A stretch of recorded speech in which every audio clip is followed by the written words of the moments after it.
Dear Chris, when we were married 24 years ago, we discussed that I had type 1 diabetes and some of the issues that might occur along the way.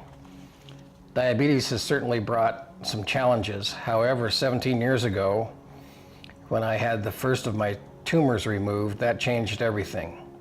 The tumor was huge, and originally the doctors told me it had to be cancer.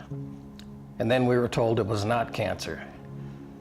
At the time, I was elated and felt that with my luck, I had dodged a bullet forever. Then the tumors came back repeatedly. I was told that I did have cancer, and the only treatment was to have the tumors removed surgically. For the longest time, the doctors could not even have a name for the cancer I had. After my cancer returned, I went into a mental funk. I couldn't think of the future. I could not even enjoy my family and friends as I used to. I started down the road of antidepressants. I went through drug after drug and found I was treating more side effects of the anti-anxiety drugs than that of the diseases I had. This went on for several years. The longer it did, the more messed up I became. After the second of my botched suicide attempts, I hooked up with a counselor that understood me.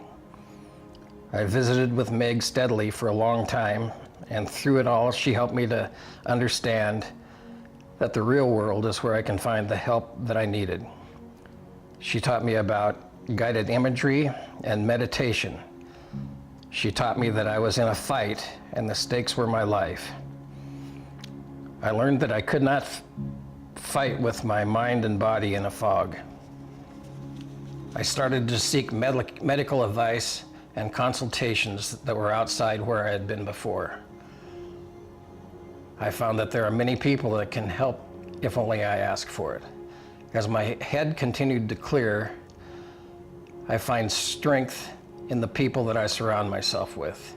Young athletes are a constant source of joy and love. Returning veterans inspire me. When I visit cancer clinics and see the people there putting up a valiant effort to continue to live, I am in awe of them. I have found a great team of surgeons and nurses I trust totally. My oncologist is very good and well connected. I have learned that a side effect of living is challenges and obstacles. I am prepared for them now. Going forward, I know that the fight continues, and I know that I am ready for it. I am eating better, exercising more, and I am trying to be more responsible in dealing with my body and mind. Thanks, Chris, for hanging in with me all these years. Love you, Bill.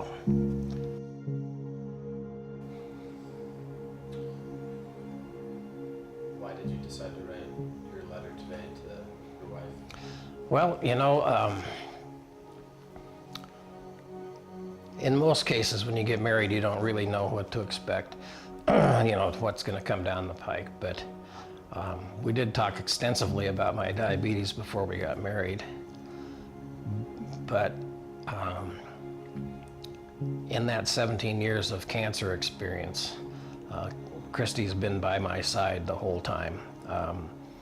Sometimes when I would go through surgery, afterwards, I wouldn't have the wherewithal to kind of sort through things. So she was always my go-between with me and my doctors and that sort of thing, and would help with the pain management and that, you know, kind of stick up for me. And then, you know, dozens of trips to the hospital and the emergency rooms and, you know, this and that and the other thing. And so she has shown an incredible amount of loyalty to me, and I'm pretty sure that I may not be here if it wasn't for her. So that's why I wrote the letter to her today.